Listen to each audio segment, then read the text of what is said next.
Friends, ladies and gentlemen, good day everyone.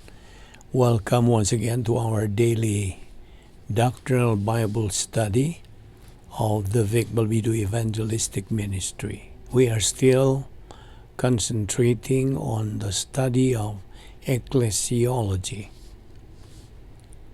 The question is, what role does church membership play in salvation? The answer is, while the agency is responsible for witnessing in each dispensation change, the means of salvation is always the same. Faith alone in Christ alone, Acts 4:12. Presenting the gospel to a lost and dying world is the responsibility of every believer, Acts 1:8.